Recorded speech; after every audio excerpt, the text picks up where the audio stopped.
fired all the time. Like, you got to check it out. And they do some pretty good collabs with the guys like Danny Brown and Big Boy from Outcast. They've done a lot of good collabs too with that. So yeah, everything you said just went like so far over my head. Oh, dude, you got no idea what you're talking about. I'll send you some. Send me some music. Make me a playlist on Spotify, where you can find the Flashback to the Track podcast on Spotify, and that's probably where you're listening right now, or you're watching us on YouTube. Yes, hello everyone, welcome to another edition of Flashback to the Track, and as always, we're presented by Blue Emu for maximum pain relief of your tired and muscles and joints. That works fast. You won't stink. You won't stink. That's the big thing. Yeah, get yourself some Blue Emu. Get yourself some maximum strength Blue Emu, some super strength Blue Emu, Blue Emu hemp, Blue Emu lidocaine cream, and of course Mark's favorite, Blue Emu bath pods. And you forgot about Blue Emu continuous spray. Oh no, that's Mark's other favorite too. It's just like close. It's like, oh man, I'm just about to win the marathon, and then you try to reach your hand out, but you trip. Yeah, pretty much. That's where continuous spray is for you. Yeah, right there. Close second. Actually, you know what's funny? Jimmy Kitchens, I gave him a can of that last year, and he told me that he still uses his continuous spray and actually works really well. So, Jimmy, I'm glad you're using it, brother. Good for you, man. And before we get started, Mark, I want to give a shout out to a listener that we have on the podcast. I want to pull it up right here because he confronted me. No, he didn't confront me. He came up to me at COTA and he was super genuinely happy to see me there. And, he said he was a huge fan of us. His name is Davis. Man, he was super energetic. Davis Warren. Shout out to you, Davis. Shout out to you also because you got to enjoy Ross Chastain have a career day at COTA. And he was decked out, Ross Chastain shirt, 42 hat. He was super happy to have fun. He says he loves listening to the podcast, Mark, and he really enjoys a lot of the early 2000s stuff we do. Met a couple fans at COTA, but Davis really stood out to me. It was really cool to meet him, and he definitely deserves a shout out. So shout out to you, Davis. Thank you so much for listening. That's awesome, man. Wish I could have been there to meet Davis. My bad, but Oh, it's cool. I said, oh, you've got stuff you got to do. You're stuck across the border, and he understood. But he's a really cool cat. It's just cool that we have a really great following and a fan base. If you're not a fan of the podcast, make sure you subscribe for notifications, whether you're on Spotify or hit the like button on YouTube and subscribe. We're weekly and a little geeky. So yeah, we're incredibly geeky a lot of the time. Not freaks and geeks though. We're not breaking barriers like that. Not like that. But we talk geeky racing stuff, and yes, we have another geeky racing topic that we're gonna talk about this week because last week we talked about when IndyCar drivers came to NASCAR. We talked about all the IndyCar drivers. Well, not all of them, but we talked about the notable. Oh, we forgot Scott Pruitt. Yeah. No. Or Scott Pruitt. Sorry, Scott. I met Scott Pruitt at the Rolex 24 once, and it took him 8 seconds before he showed me his Rolex. And I was like, oh, this guy, He's showing it so you can say hi to your family at home with it. I'm just joking, Scott. I love him. I love you, Scott. Hi to your family at home. But anyway, that was creepy. Yeah. Anyways, so we talked about all the IndyCar drivers that came to NASCAR, and then we figured, you know what? Let's just do the reverse of that. Let's talk about all the NASCAR drivers that have raced in the Indy 500, not in IndyCar altogether, but just in the Indy 500, because the Indy 500 is, not sure when you're listening to this, but for us, it's coming up this weekend. So not only that, it's the greatest spectacle in racing. Okay. Yeah. There's the Great American Race. And I don't know what you would call Le Mans. I don't know what you call Monaco. I guess it's the greatest waste of money in racing. But Indy, the world's fastest parade. Yeah. It's the world's fastest yacht gathering. Literally. It's a yacht club where a race broke out, It really is. Basically, yeah. And there so happens to be a casino there, so you can just go gamble away. But yeah, this is, we're going to talk about the greatest spectacle in racing. Remember that time when Steven Tyler said that during the national anthem, and he was like, "Home of the Indianapolis 500, brave." Yeah, That's how important the Indy 500 is. It's so important really that is. Steven Tyler would destroy the national anthem to mention it. Did you ever see the episode of Pawn Stars where the guy was trying to sell the harmonica that Steven Tyler played as an interlude to the national anthem that time? Yeah, I don't think the guy sold it because he didn't have any like He didn't have any proof. Yeah, because it's like that could be any harmonica. But yeah, so I thought this weird tie in there. But anyway, Pawn Stars is a good show every now and then, but yeah, it was good. It was better back in the day. What was a really good. I know a guy who might be able to help us with this. Yeah, I know a guy because it's all scripted television. But funny. One little quick off-topic thing, because it relates to the History Channel. If you've never seen Madhouse, that's something we should look up for a future episode. I don't think I've ever seen Madhouse. Maybe. So you know what the Madhouse is in motorsport is, right? You caught me here, man. I don't. Oh, it's okay, man. It's Bowman Gray Stadium. You ever heard of Bowman Gray? I've heard of Bowman Gray. I've never been, but I've heard of it. Okay, I've never been either. I know it's an experience, and once COVID's over with, then I'll feel like, well, I already got my vaccine, so I'll totally feel fine going to Bowman Gray right now. I want to, because it seems like a crazy place. It's like a little racetrack that's basically been built around a football field. Imagine, Mark, if they took the track and field track and they just put asphalt on it and be like, hey, we're going to go race. That's Bowman Gray Stadium. There you go. And they call it the Madhouse because things happen there and it's crazy. Like, it's just insane. And it was actually like a television series that followed the modified tours, and it followed like I believe Tim Brown and the name of the other drivers escape me, and they're very synonymous within wheel and modified racing, just modifieds in general. But Tim Brown was a very notable name, and I don't know if he still competes in the modified series, but that show was crazy. And I think that was one of the better products that History Channel had. And I remember watching that, like, in concession with like Pawn Stars on a Sunday night. So that's why I think you triggered that in my head, because we were talking about the Pawn Stars there for a second. We got to do an episode of that though, if it's 100%. We'll just review episodes of Pawn Stars. No, not Pawn Stars. No, definitely. That would be another good episode of, like, when NASCAR intersects with pop culture. Like, because I'm pretty sure there's been an episode. There's an episode with Joey Logano where Joey Logano drives the car they want to buy around Las Vegas Motor Speedway. There's always a tie-in. There's always a tie-in, people. It's always a plug. But this list that we're talking about today. Let's talk this that James made. That's amazing. So James made this very detailed list of lots of NASCAR drivers that have raced in the Indy 500.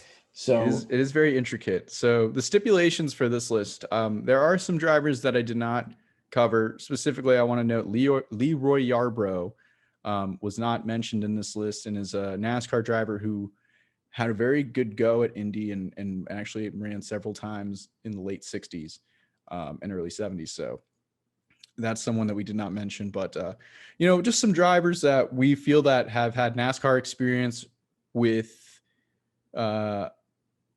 either before going to make an Indy 500 start, or maybe they made an Indy 500 start, came to NASCAR, and then they went back to Indy, or maybe they made an Indy start before they went to NASCAR, but truly their legacy is more known in NASCAR. So some interesting names, some names that might have popped up in the previous episode, but mainly we're going to focus on just the Indy 500 starts they made and kind of look at like where they finished, who they ran with, what era they ran in. So it should be pretty fun.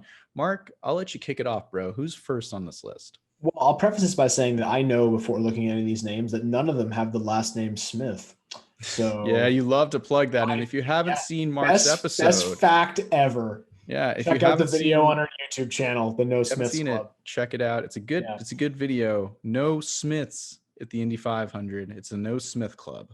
It's my favorite video I've made for the channel. I think it was a lot of fun. I did that all in one day. It was a lot of fun. But so the first thing on our list is a guy we mentioned last week, and that's AJ Allmendinger. But AJ Allmendinger, you think, so he was an open wheel driver. He raced in Champ Car, and then he came to NASCAR in 2007, but he didn't make his first Indy 500 start until 2013.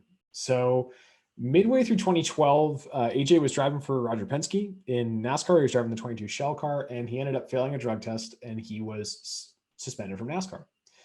Now, he mended fences with Penske in 2013. He did some Xfinity racing. In fact, he won both races he did for Penske in 2013 at Mid-Ohio and Road America, and also did some IndyCar racing with Roger Penske, including an entry in the Indy 500. And he did a really good job because he had a very strong car. Now, granted, a Penske car at the Indy 500, you're going to assume is going to be good, but he was actually leading the race, and his belts came undone on the back straightaway while he was leading. And that's not something where we can ride around. We have to come to the pits and fix that, because even if you think it's okay, IndyCar is going to black flag you and bring you into the pits, because you can see on the in-car you're not wearing belts. So his belts came undone. He had to go in. Now, he ended up rebounding to finish 7th, but a lot of people believe that he would have won that race. Because I agree with that. Yeah. I think he would have. He was leading. This was, I think, just after halfway too, if I'm not mistaken. Yeah. And did he win Rookie of the Year at the Indy 500 that year? He finished 7th. I have to look that up. I would have to look that up, but I would assume, I don't know if anybody else finished in front of him, but he should have earned Rookie of the Year honors that year. Yeah. And like you mentioned, he did go on to win a couple of Xfinity races that year as well. He raced a bunch more IndyCar races that year as well. I can't remember exactly where, but I think that was his best finish. And then, next year he was back in NASCAR full time in the Cup Series with JTG, and he won his first race at Watkins Glen. So AJ Allmendinger, a weird path to the Indy 500, being an open wheeler and then taking time away and then going back. And it was like riding a bicycle, and he was super fast and was ready to go. So who's up next, James? Up next is my favorite driver from the NASCAR era, Jason Leffler. Hashtag left turn, baby. That's right. Jason Leffler throughout the 90s was known as a driver in the sprints and midget categories, competing in dirt and asphalt. He even won the Turkey Night Grand Prix and the Copper Classic in 1999. By doing so, it caught the attention of Joe Gibbs and Roger Penske. Now, in 2000, Leffler competed full-time in the Xfinity Series for Joe Gibbs Racing. And during that season, he also made 2 starts in the IRL for Treadway Racing. Now, Treadway, if you don't know, they won the 1997 Indy 500 with Arie Luyendyk, and Scott Goodyear finished 2nd, meaning they swept the top 2 finishing positions at Indy. Now, Leffler was going to make his 2nd start in the IRL season at the Indy 500 in a Treadway car with support from Penske, which that's pretty big. Now, Leffler started 17th and would finish 17th. Not the most impressive or result or whatever, but you know what? I think that's pretty good. You start the race, you finish the race. And fun fact, he actually completed the mini double because he competed in the Xfinity race the day before the Indy 500, the CarQuest Auto Parts 300. And he finished 24th in that race before going to Indy. So Jason Leffler only made 1 Indy 500 start in his career. Was able to do it in 2000. Really cool little notch in the hat for Jason there. And always a fun fact about him. It's always great to talk about Jason Leffler. I'm going to be honest with you. I didn't know that until right now. So you didn't know that? Oh. I didn't know that. As much as I know about motorsport, I didn't know that Jason Leffler ever raced in the Indy 500. So yeah. He had one opportunity, one shot. A fantastic fact. Like definitely one of the interesting ones. There's also a guy on here. I'm looking at this list. I might have to add one. Coming up next, though, we talked about this guy last week as well. We talked about Tim Richmond. So before Hollywood Richmond was stealing the show at NASCAR's top level, he came from open wheel. Go back and listen to last week's episode if you want the full details on his full career in open wheel. But he did some sprints and midgets, moved up to Indy cars. And in 1980, he won Rookie of the Year honors with a 9th place finish in the Indy 500, which Johnny Rutherford had to carry him back to the pits because he ran out of fuel. So Johnny Rutherford just pulled up. Timmy jumped on the car, and there's a great video of it. It's on YouTube. I love how he pats him on the helmet. Like, yeah, okay, good, yeah, I'm good. I'm holding on. Go. We do that with golf carts all the time. Yep, good to go. Let's go. Jump on the back. All right, you can go. I'm holding on. on. An Indy car. Yeah, and obviously we all know he won 13 races in NASCAR's highest level, and we said it last week, and I'll say it again. Had he not passed away, we'd probably be talking about him right now as the greatest driver in the history of NASCAR. So, yep, without a Tim Richmond. doubt. Tim Richmond. Next up, Bobby Allison. That's right. A member of the Alabama gang, Bobby Allison made 2 starts in the Indy 500, and each start he actually would forego competing in the World 600 to focus on the Indy 500. Now, his first start came in 1973. He would go on to finish 32nd. His second start came 2 years later, where he finished 25th. In both starts, he was driving for the captain, Roger Penske. So it's a pretty cool, fact back in the day that like this guy was really serious about competing in Indy to the point where he missed like one of the biggest races in NASCAR. And also too, man, think about it. It's a big paying race. He missed a big money race just to go to a very prestigious race. And we should mention, for the benefit of people who are maybe newer to auto racing, the Indy 500 and the World 600 are on the same day. So just in case you're not aware of that, I know most of our followers are like super nerds like us, but yeah, they're on the same day, a few hours apart. So to do both of them in one day is incredibly difficult. So, and also with the rigors of racing in Indy and all the weeks of practice that lead up to it, it makes sense he took the race off to focus on his Indy 500, effort. Up next is a guy that we mentioned last week. Again, I got all the guys from last week. Sorry. It's like the guy that doesn't get enough respect for being one of the greatest race car drivers in the history of the world. And that's Juan Pablo Montoya. And Juan Pablo Montoya in the year 2000 showed up at Indy when it was still an IRL race, and he was racing in kart at the time, the rival series.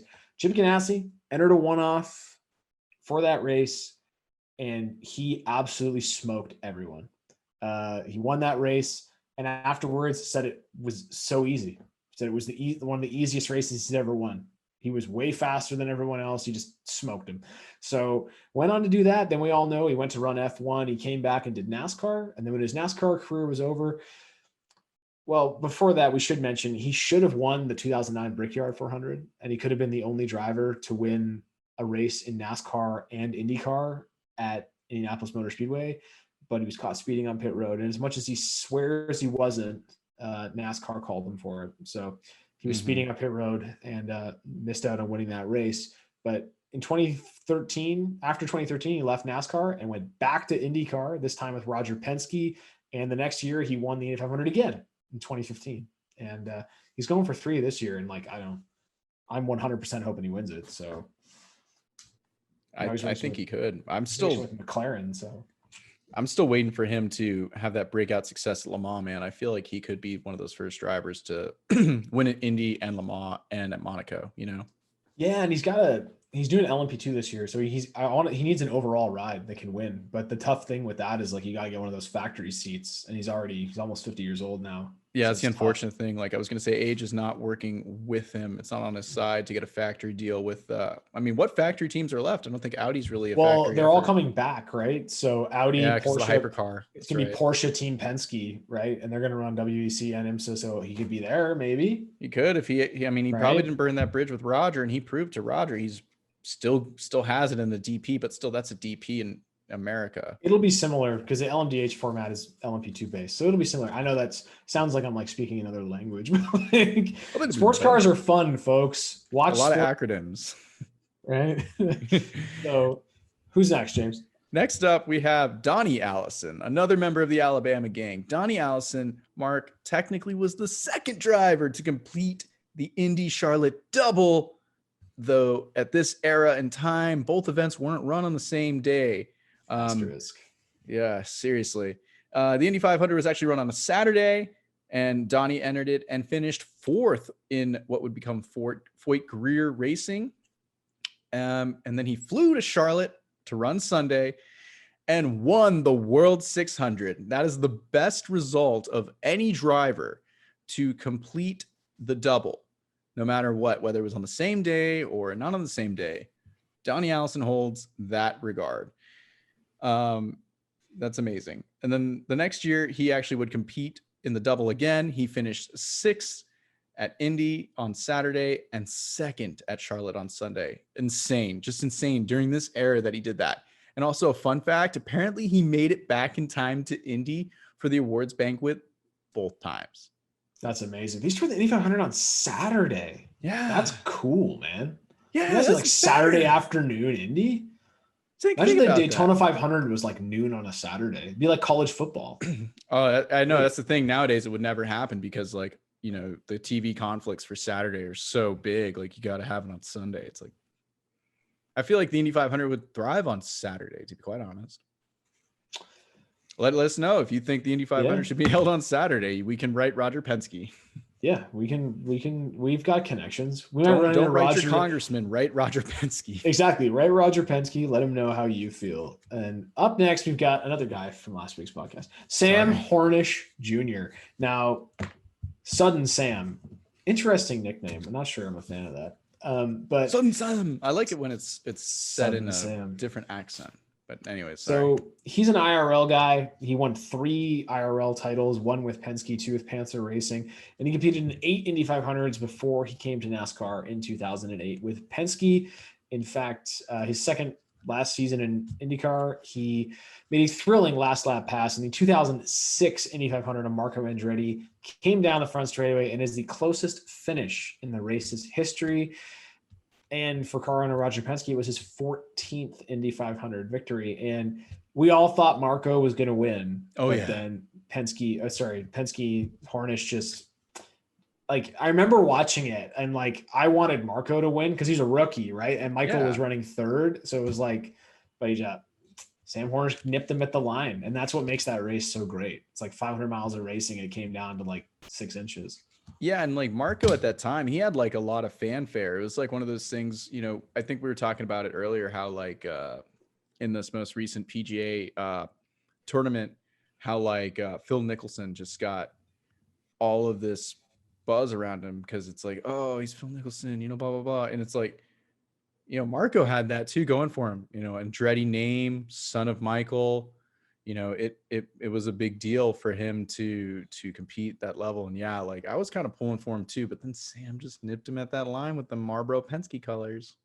Can't say Marlboro though, you know? No, it wasn't Marlboro. No, it was just, you know, no one does a better job of getting money from sponsors and then not putting the logos on the car than Roger Penske. I mean, I think it's, I would say all cigarette brands. Cause remember Ferrari when they just Ferrari put the barcode now is still doing it. Yeah. Now they just disguise it with their companies with edgy logos. Different. Yeah. Mission Wisdom. Mission Winnow? Doesn't mean anything. No, it means nothing. It means cigarettes. It means smoking is good for you. Smoking can be good, but smoking makes you cigarettes. Look cool, but don't smoke. Yeah, don't smoke. Up next is Kale Yarbrough, another NASCAR legend. I think I just wanted to take the NASCAR legends. James put them in order so he could have all the legends. I know. I just wanted to take all the boring people because I feel like our listeners like really just they perk up more when they hear the names they know. So I gave them to you. Yes. So I'm sorry. Because everyone wants to hear me. That's what they come here for. You know. They come to hear your soothing voice and then they hear. I bet you when you ran into like Davis, he was like, "Where's Mark? That's who I want to meet." Yeah, he was. He was like, "Where's the other guy? The buff Canadian dude?" And I was like, "Oh, you want to talk to the fat American?" Anyways, he's in Canada. Okay, up next, Kale Yarbrough. Now, Kale Yarbrough made 4 starts in the Indy 500. His first start came back in 1966, where he drove for Jim Robbins. He skipped the Charlotte race as well to focus on the efforts at Indy. Fortunately, he finished 28th. Now, the next year, Yarbrough technically became the first driver to do the double. Again, it was not held on the same day.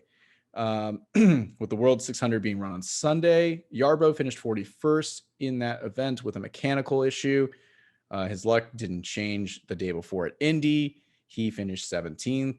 He spun once in the race and then spun later and crashed out of the event. And that was a really interesting event because it was plagued for 2 days with rain. So, it wasn't held on Saturday. It was actually foregone and it was actually run on Tuesday when it finally ended. So that was probably a frustrating long event for him. And then he returned in 1971 and 72 driving for Gene White Company. He would earn his best finish of 16th in 71. He would earn a finish of 16th in 71 and his best finish of 10th in 1972. And he would also skip the World 600 both years to focus on the Indy 500. And I'll say, Mark, in 72, it probably paid off for him, finishing 10th there. So Kale Yarbrough, it was another one like Donny and Bobby, just showing that they're, he's a racer and that he just wanted to race, even though, he was known as a NASCAR guy. Yeah, it's interesting to see all that and to find out, all these legends went and ran the Indy 500 because it's such a different discipline than racing a stock car, right? Like, especially in that era when open wheel was, as dangerous as it was, racing in general, as dangerous as it was. But interesting. It was like a death sentence, almost to run the Indy 500, Yeah, like no offense to a lot of those guys, but like you crash, then it's like there's no safety really to hold you accountable. It's like you're just there to take the hit. It's crazy, man. And up next, we have kind of another like legend. The legend. Come on. Legend. Party legend. Kenny Schrader, man. So this is one a lot of people probably don't know. And it's a little kind of fits, but in the list. So Schrader was, before he raced in NASCAR, he was 1982 USAC Silver Crown champion. And, he did what you do. He followed the open wheel path and he attempted to qualify for the 1983 Indy 500. Now, unfortunately, he failed to make the 33 car field, but we'll always have that beautiful photo of him sleeping in his car on the grid. Party on, Schrader. Ken Schrader. Party on, man. Like Ken Schrader. So he didn't make it, but he tried. And participation trophies, we give those out here. So he probably had a lot of participation. He didn't even participate, so we couldn't even give him one. But I want to just know the antics he must have got into that week at Indy, or those couple of weeks, just throughout the month of May. Like, knowing Schrader, just from the stories I hear, man, he must have been a character over in Gasoline Alley, man. He did his best. He did. Next up, Mark, this is a very interesting crew on the list. All right. It's not a driver. We're going to talk about the Wood brothers. All right. At the request of the Ford Motor Company in 1965, the Wood brothers crew were contacted to pit a Lotus Ford for drivers Jim Clark and Bobby Johns. Bobby Johns was known as more of a NASCAR driver who was also attempting to run an Indy. Now, Ford was close to winning the Indy 500 before, especially in 1963 and 64, but were unsuccessful in their efforts. Now, the Wood brothers had a game plan to help limit the amount of time spent on pit road during a pit stop. Now, it didn't just come down to only coming a couple of times or saving tires, because they did do that. But here's a very ingenuitive thing they did. So, for the refueling device, they were able to see that most teams were taking about 50 seconds to fully fuel the car with the fueling mechanism. The Wood brothers were able to reduce that time to 20 seconds. And this is how Leonard Wood apparently looked at the device and looked at everything and looked at the flow and saw that there was just a lot of kinks and things that weren't smooth with the process. So he filed it down, smoothed everything down to make it a 20-second process. And not only did they do that, but while they were practicing their pit stops, Mark, they never did the entire pit stop in the paddock. They would practice parts of their pit stop because they didn't want to give away their competitive advantage, man. This is so cool. Now, Jim Clark led 190 of 200 laps in 1965, only pitted twice during the 500-mile race, and only changed one set of tires during the entire event. So did he even change it, or did he run the whole race on one set? No, he changed one time. One time they put another set of tires on. Actually, no, you're right. They did not change tires. Yeah, I don't think they changed tires. They didn't change tires laps, either. No tire change. Nope. I think the they're running hardest Firestones compounds too. they could find. Yeah. Hardest rocks. Shout out to Firestone for making a good tire. Where's that on my road car? I want those tires. I feel like you couldn't destroy those tires. They probably did, because they were like, yeah, we can't run those anymore. Let's get them out of here. Unfortunately, they came back the next year and didn't have the same success with driver Dan Gurney, because Gurney crashed out on lap 1 in 1966. But Mark, The legacy of the Wood brothers, how they revolutionized pit stops in NASCAR, had transcended to IndyCar, bro, because they revolutionized it there. And to me, I just geek out about this because, like, you and I know how much fuel drops are important in sports car racing and how much time teams will spend in the fuel cell, readjusting the blocks and foam, working with the fueling rig to make sure that the fuel drop is within the 40-second time limit for IMSA. Man, just to see this back in the day just makes me smile. It makes me just like, wow, that's so cool. You I know? just love when you see innovation, because that's what auto racing is all about. Yes. They went in there and thought about it differently because they came from a different sport. And sometimes those things are important, you know, like when somebody goes and hires a guy from NASCAR to come work in IndyCar or vice versa, because what can they bring, right? And that just makes sense to try and innovate and get new eyes on things, and maybe things can change. Hire somebody different. Up next now, It definitely changed the game, man. this is interesting because, like, I was actually watching this gentleman's qualifying run this morning on YouTube, and it got a little dusty in here when I was watching. So next up is Willie T. Ribbs, the man, the myth, the legend, a sports car racer. You know, he won several titles in Trans Am and IMSA. He even did some Cup Series racing for Dyguard Racing in 1986. And he did enter the Indy 500 in 1986, but he unfortunately was withdrawn from the event because they just didn't have the speed needed. They were having issues, and it really showcased the disparity that really exists against minorities at the time.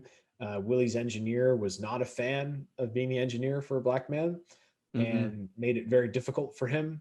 So be sure to check out the Uppity documentary. He talks all about this in that. I believe it's still on Netflix. Oh yeah, it's definitely on Netflix. Yeah, you definitely can check it out on there. So an incredible documentary with Marshall Pruitt's in it, Wally Dallenbach, all kinds of guys give really interesting stories and insight. But so it wouldn't be until 1991 that Ribbs was really given like a capable ride to qualify for the Indy 500, and he drove for Rayner Motorsports.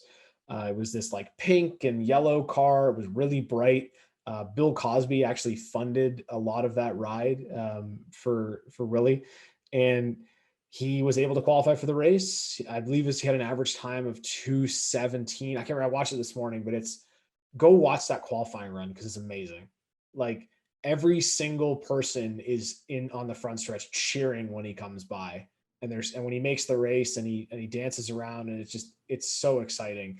Does his Ali shuffle? Yeah, unfortunately, the car only lasted 5 laps before the engine expired in that race. But the fact that he qualified for it, and he was the first black man to ever qualify for the Indy 500.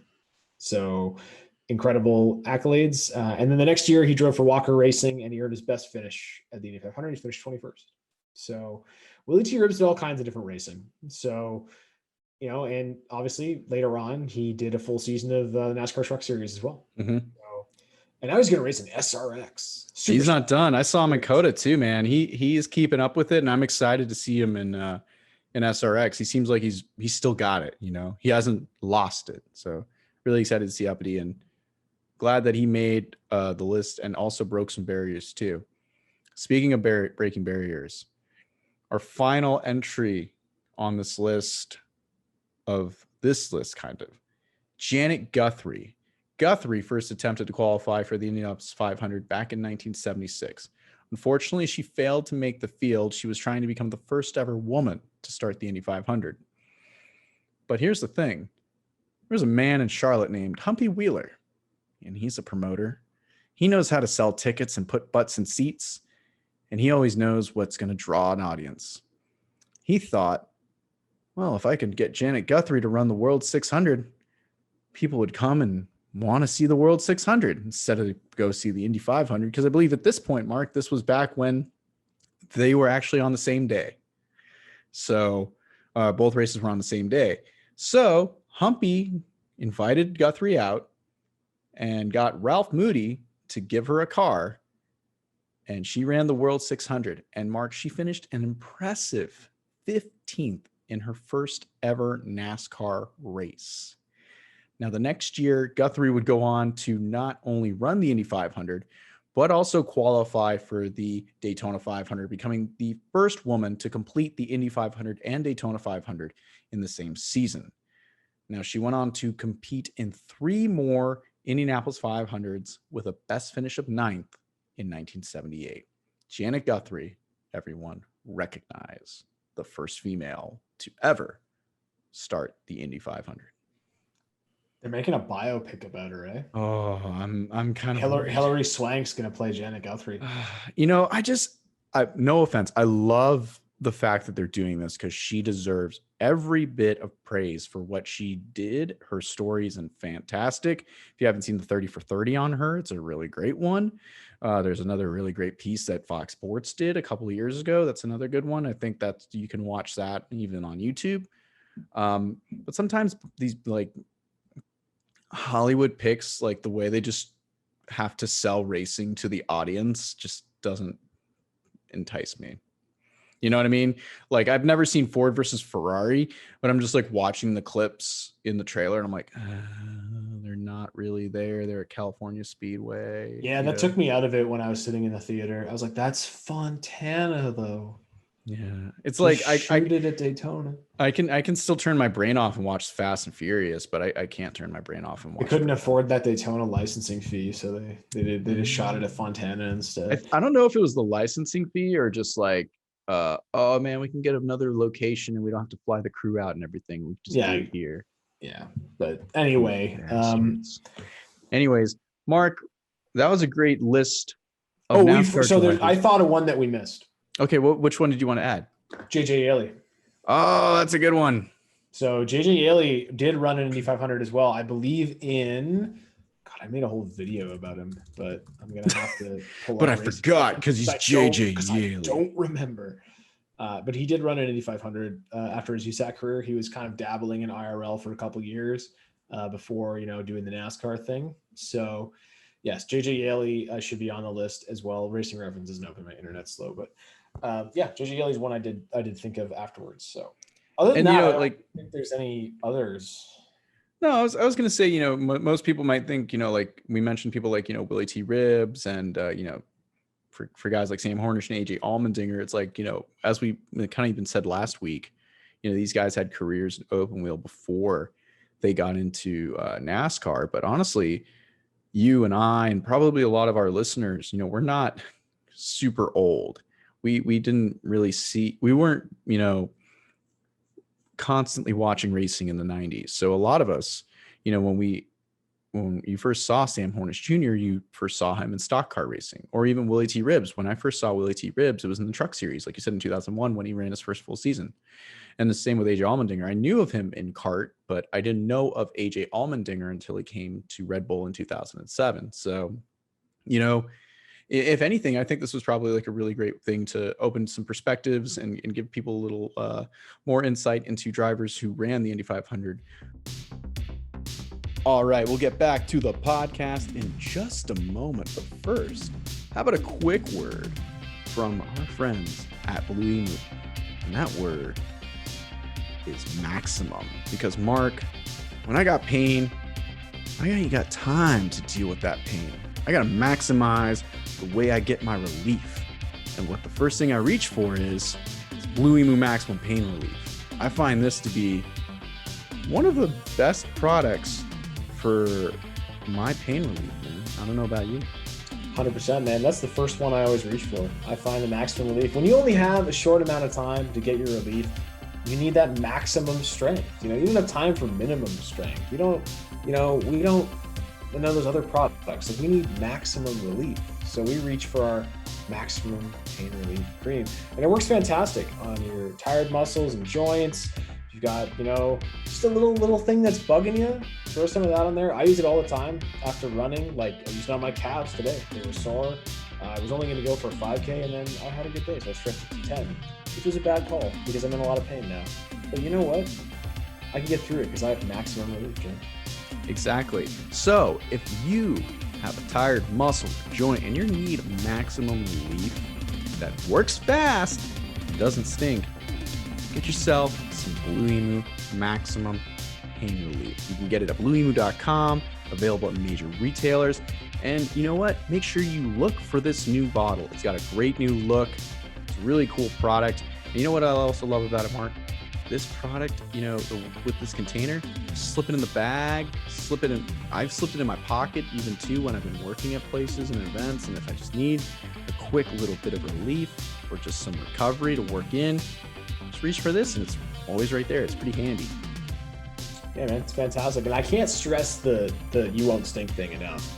Because back before I found Blue Emu and I was using the other guys, you put some of that stuff on before bed, and your wife would be kicking you out of bed because you smelled terrible. Ooh. Just carried. That scent just carried. And now I can put some Blue Emu on. Don't have any of that problems. Get to bed nice, not keeping you awake. It's fantastic. So get yourself some Blue Emu, folks. Like James said, a major retailer. You can find it on Amazon. Find it online. And follow Blue Emu 1 on Twitter to see all of James's awesome stuff that he's been doing with them. The maximum strength move of the race, all those kind of things. So check those all out every week. Follow Blue Emu and follow us, of course. Yeah. Thanks to our sponsors. Don't forget to vote each week for the Blue Emu Maximum Strength Move of the Race. Now let's get back to the podcast. But Mark, we got another sub list of this list. Yeah. A bonus list. If you're a nerd like us, you're thinking, but I know 4 more that you haven't mentioned yet that are super obvious. Yeah, well, they get their own segment. These are the guys that have done the double, that have raced the Indy 500 and at the time, the Coca-Cola 600. I'm not saying Coca-Cola.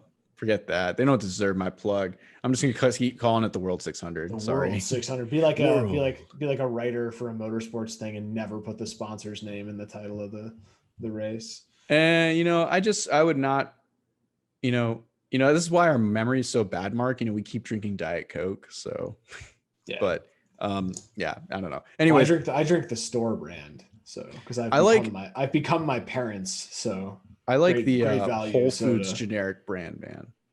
Apparently that uses stevia. Wow. I know, but you got to go to Whole Foods and get it. And then I feel and everyone's like, oh, you go to Whole Foods. And people are like, oh, how is your soul feeling today when you walk in? Like, no one asks me that. They're just like, I just want to get my job. That's right, folks. James is an elitist. He shops at Whole Foods. I'm not. Whole Foods is corporate.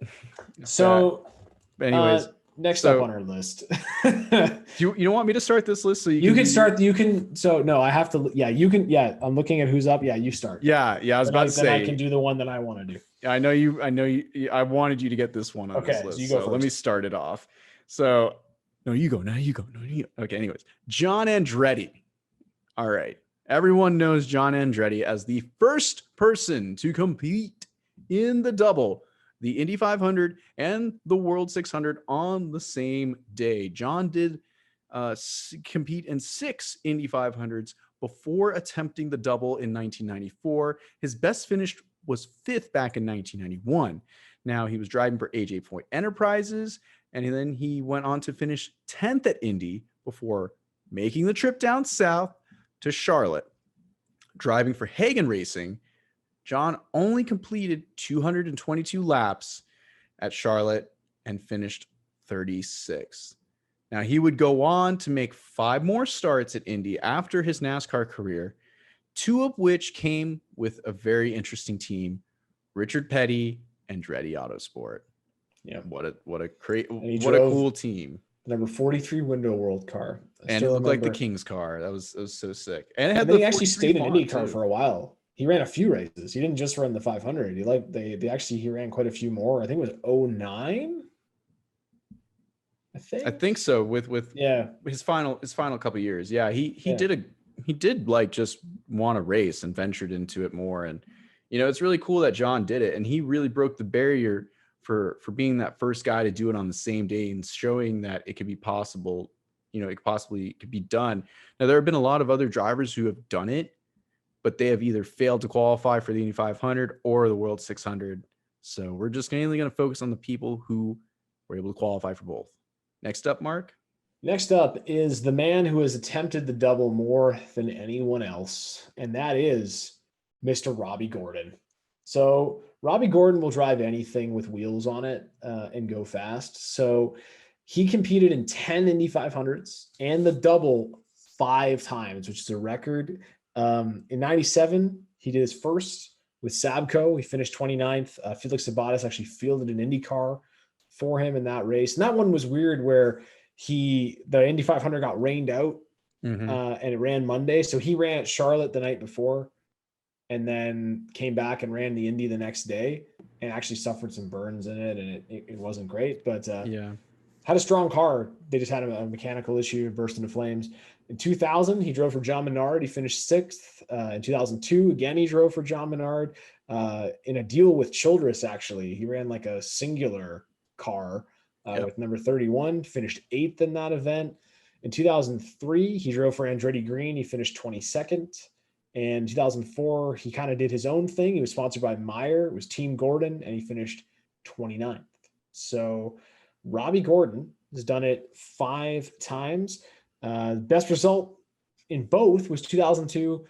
He came 1 lap short of completing the entire 1,100-mile distance. It's crazy. You know, I looked back at that 2002 Coke or World 600. Almost wanted to say it.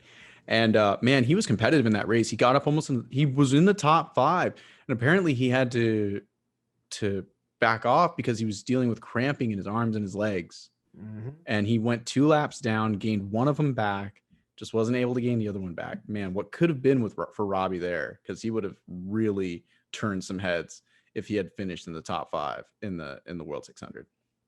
Yeah, and that's, man, amazing. 5 times to do the double. Like, to even think about it, like to fathom that, but it's like great marketing for sure. That's just Robbie Gordon. He's like a tough endurance dude, and obviously he came from endurance racing, from, you know, desert racing, sports car racing. He was making long efforts and stints in these cars. So to do this, I mean, he probably had it down to a science as far as what he needed to do with his body in between like races and preparing for it all, you know. So just a testament to his abilities. Next up on the list is Smoke himself, Tony Stewart. Now, Tony is the only driver on this list who has completed all 1,100 miles of the double and has completed 2 doubles.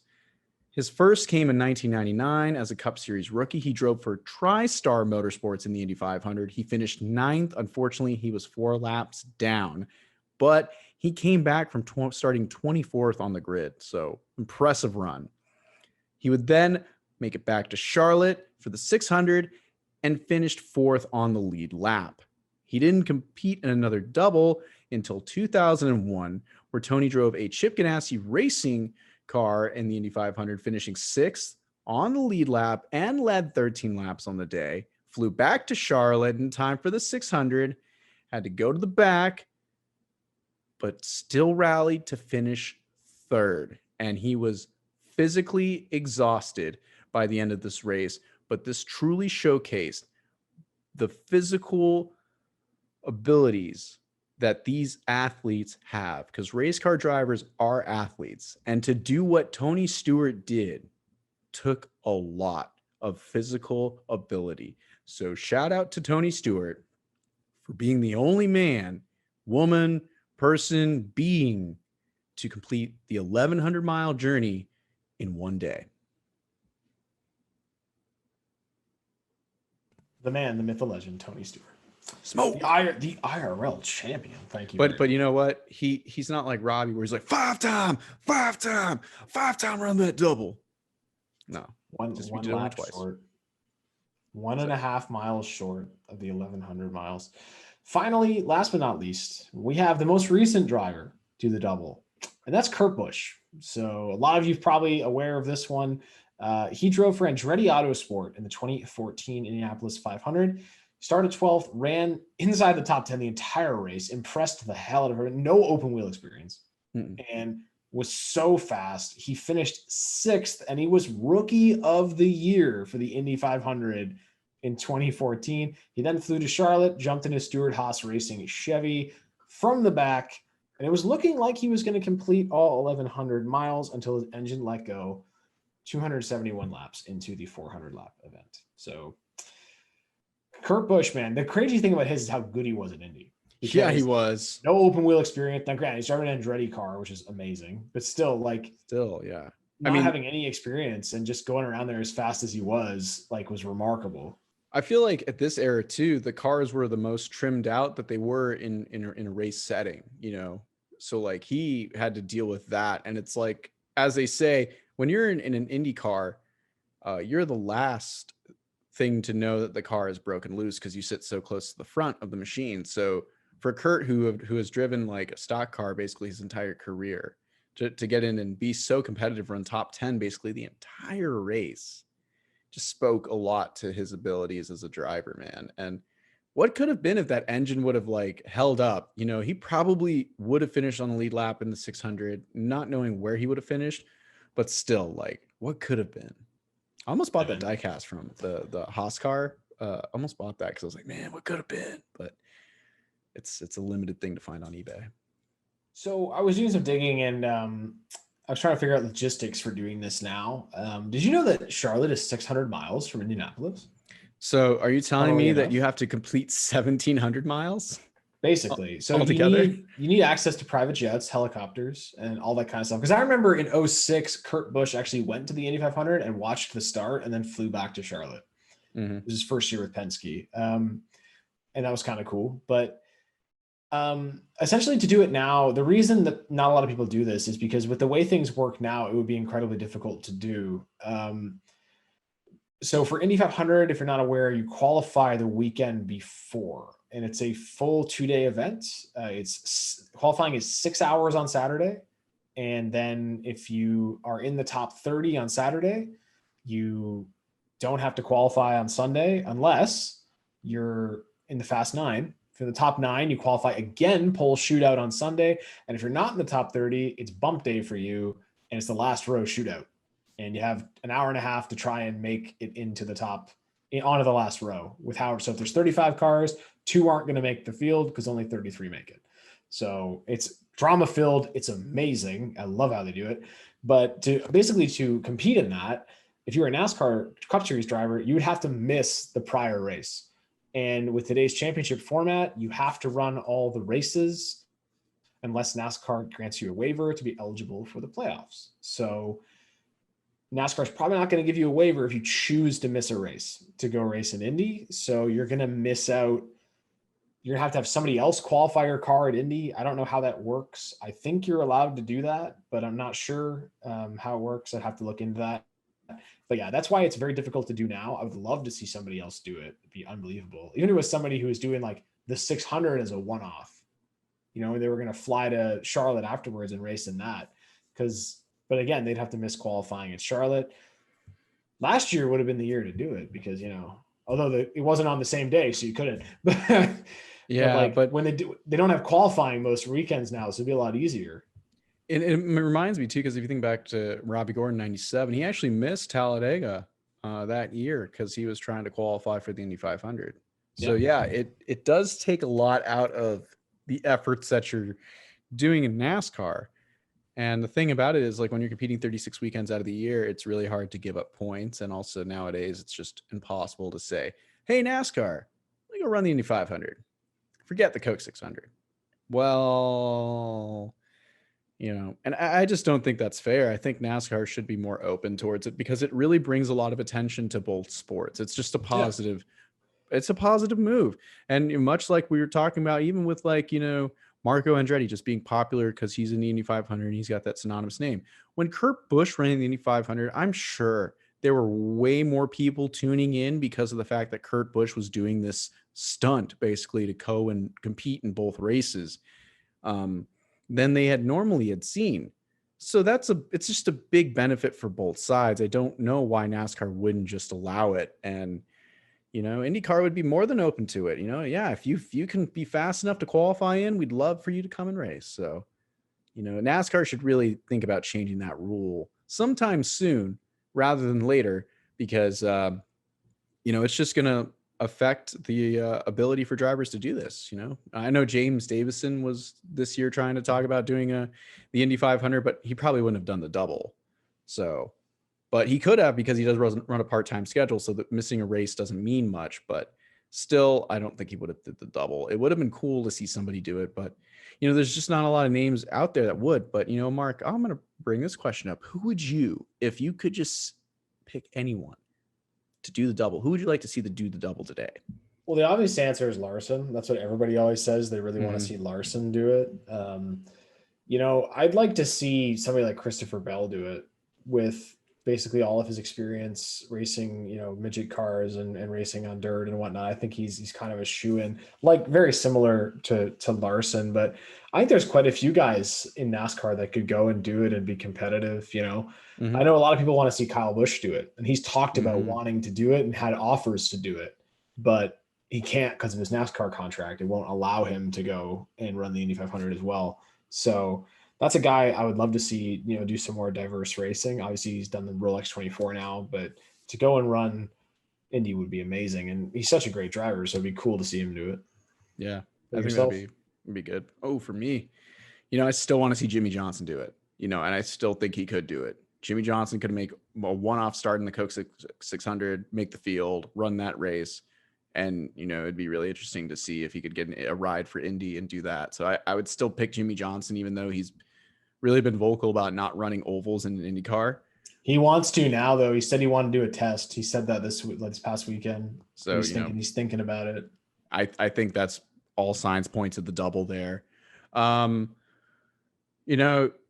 Yeah, Kyle Busch for sure. Cause he's been a name that has been brought up several times, and he's been vocal about the fact that he has had offers, but of course he cannot get out of his contract.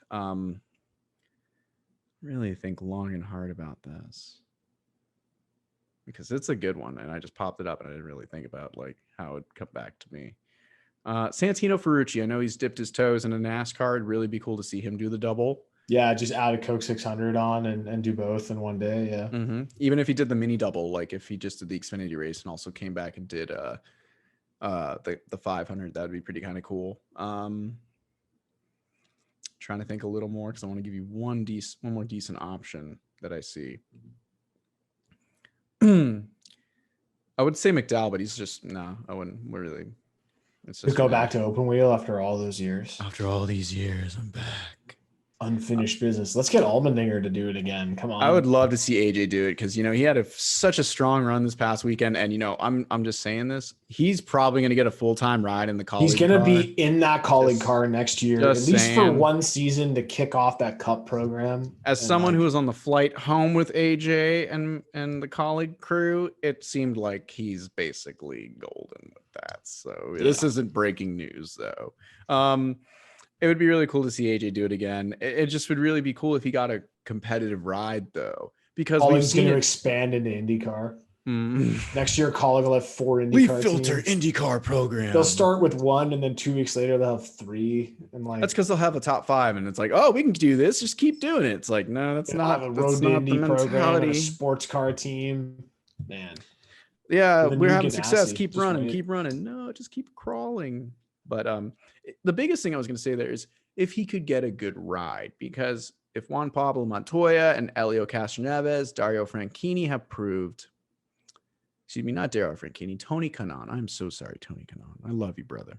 Such a nice guy. If they have proven anything, is age is just a number at Indy. If you have the experience and knowledge and are willing to do what you need to do to be fast and know how to drive that car when it's all trimmed out, you could win the Indy 500. If all of the stars align, you can do it. So it would really be cool to see AJ kind of come back and do it. Beyond that, I really don't have any big names I could drop. Yeah. No, I think that's a solid list of guys. I don't know who else really, maybe Briscoe, because that's a guy who can wheel as well, and he's done all kinds of dirt racing. He's won a truck race on dirt. He's won on road courses. He's got that Stewart Haas connection too. He's where Tony could give him some advice as far as what it takes to really run it. And I think he would probably want to idolize his hero and do something his hero did. So I think that's another good driver right there. Let's get Tony Stewart to do it again. Tony Stewart said he had Indy 500 offers 2 years ago. In good cars to run it. And it's so do it then. It's not a stunt, but it's I feel like he might not feel like he can. I just don't think he would be competitive. It's been so long. No offense to Smoke, he's still whipping butt in the woo.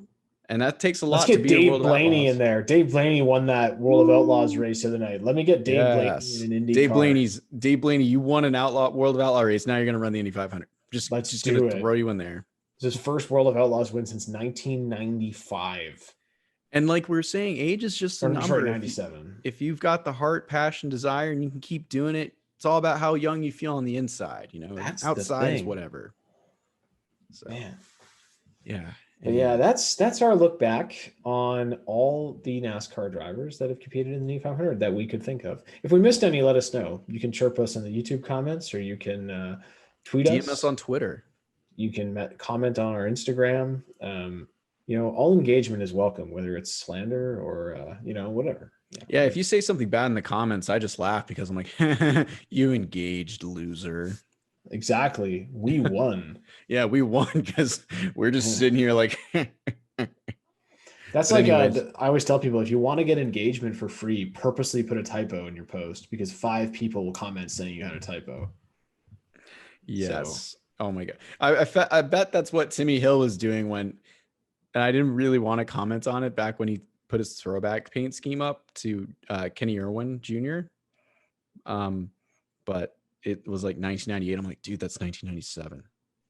This is 1997. Think of all the people that told him he was wrong. He got all that engagement. Exactly. It was a PR stunt. It was all publicity. Yep. It's all part of the plan, man. You know, actually, I'm going to throw that out there. You know, it would have been cool to see Kenny Irwin Jr. do it.